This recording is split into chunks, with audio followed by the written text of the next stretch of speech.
all you need is small traceable votes showing that you are doing the work, right?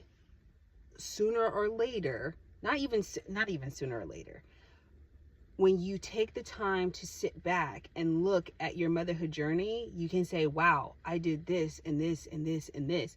And another reason why this is so good is if you saw my previous videos about the nevers, when your child tries to come at you and say, you never do this, you never do that, you already have in your memory bank, well, no, I have done that, right? So you have that for yourself, right? These are all for yourself, mama. This is not to go and use these tools to go be against your children or be against your spouse. This is all for your peace of mind.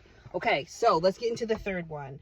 Oh, I love this one. So say you are comparing yourself to a mother, or you are finding yourself feeling like, man, like, or on social media or whatever, and you're saying to yourself, man, like, this mom has this mom has that.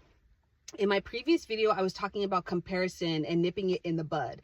One of the reasons why we are actually jealous of other mothers or other women, right, whether they have kids or not, is because they have feminine freedoms. And if you can go back to that previous video and look at what some of those feminine freedoms are, you will see that you're actually not jealous of that woman. And I have a perfect example of this. This weekend, I had gone out with my sister and we had the best time ever. And we had gone to the Pandora store, and this girl was like looking at her bracelet and the charms, or the woman who was helping us with the bracelets and the charms. And as she was talking to us, I looked down at her nails and I was like, oh my gosh, this girl's nails are absolutely beautiful. And I started to feel that like icky jealous feeling coming up. And right then I nipped it in the bud. I said, okay, what is the freedom that she has? She has the freedom to possibly buy product to have it so that her nails are long and strong and beautiful. She manicures her nails. So then I had to ask myself, okay, Jamia, what do you have to do to live this lifestyle? Girl, that day I popped off my bare but beautiful nails.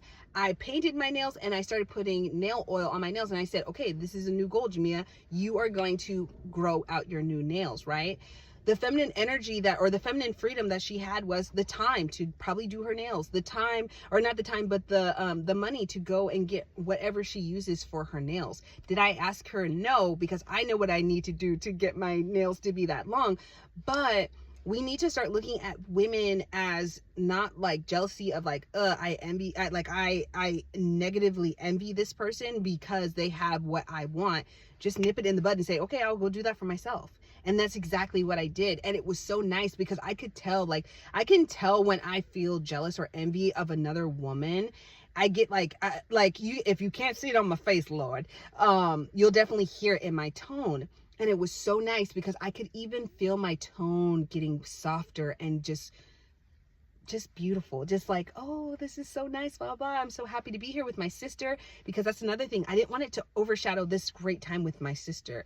I'm not going to get in a rant about that. But when it comes to feeling envious or jealous of another mom, you need to start figuring out, okay, what is the feminine freedoms that she has that I may not have, that it's causing me to feel this way, and also causing me to feel like I'm not a good mom because I don't have these feminine freedoms. Because sometimes it's just a season of you not having these feminine freedoms, and then you will start having them again. So don't be too hard on yourself, mama. I know that it's so easy to get caught up and say, oh, her body, oh, her nails, oh, her hair, oh, this. But you need to start scripting exactly what it is that you're looking for and the feminine freedoms that you desire, so that when you do have time and you can start establishing your mom Sabbath and your mom hours, you can go ahead and you can start implementing these things, these feminine freedoms. Okay. The fourth one is this person causing me to be in my masculine or feminine flow?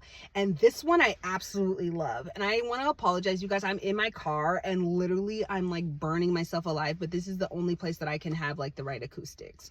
On top of that, my phone may be getting really hot as well. So I don't even know why I'm saying this. I may edit this all out. All of this to say though, let's get back to the task at hand. What is the person who's giving you advice? Are they putting you in your masculine or your feminine? And I love this so much because I knew that I had to do a lot being a mother. What I didn't know was that people were going to be putting their expectations on me of what motherhood looked like. And a lot of that is fear projecting, which is not good or healthy for you or baby. A lot of times when people told me to do things as a mom, it put me in my masculine, because I felt if I did not do this specific thing, my child would be without. Now, in some cases, yes, that was definitely the case. And I wish I had taken their advice.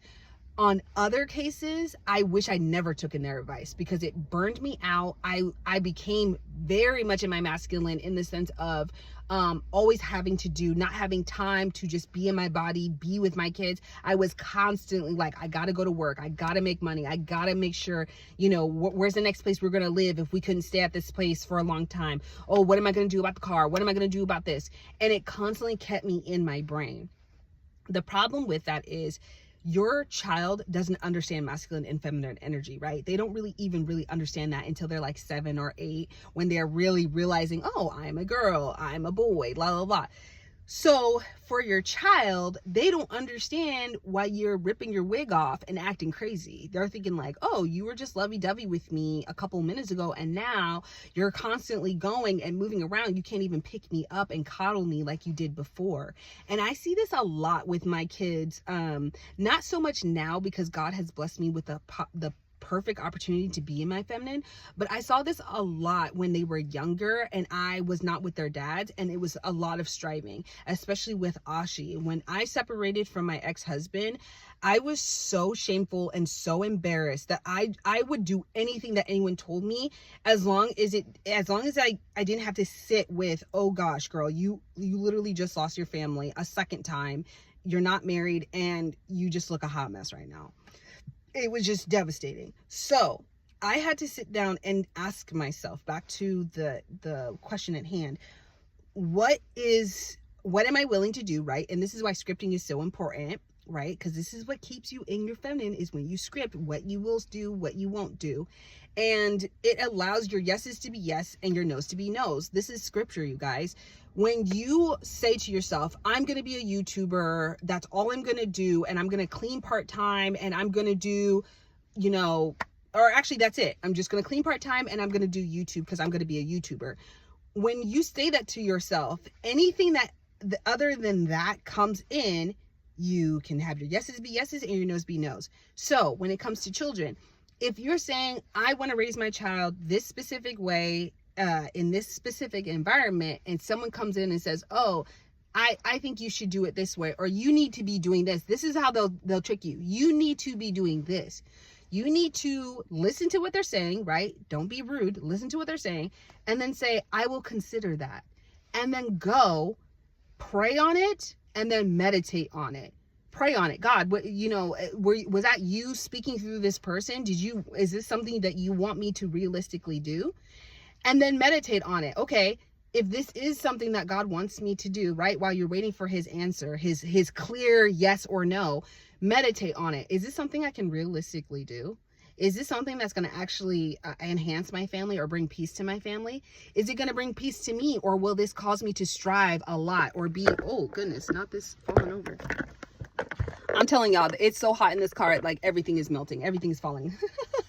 Where are we at? Oh, is this going to push me in my masculine? Am I going to be doing so much, or am I going to be doing for just a season? Because there's nothing wrong with doing something for a season, right? But if this is something where it's like for the next 18 years, you need to make sure you're doing this, and you're going to be constantly your masculine, you need to truly ask yourself, is it worth it? Right? Whatever the reward is that they told you that will happen, or is this going to constantly cause you to not be present with your kids and not be in your feminine flow? Please, please, please consider this. Pray and meditate on it as well. Okay.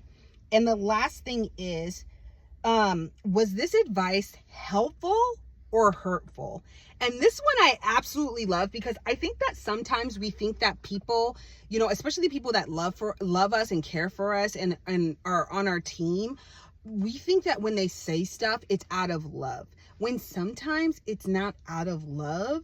It may be out of some type of microaggression that they have towards you. And so they want to say stuff thinking that it's helpful when really they're just saying stuff to say stuff, or they're saying stuff to like throw little jabs at you. You really need to be careful of this. I have a very small circle of friends because of this specific thing.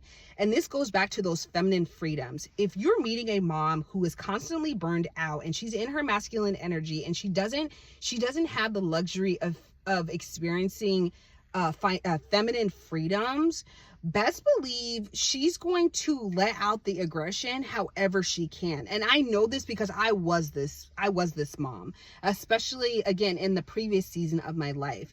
The problem with that is microaggressions and little stabs towards people's armor and what they're trying to build just makes you look like a hot mess. It doesn't hurt anyone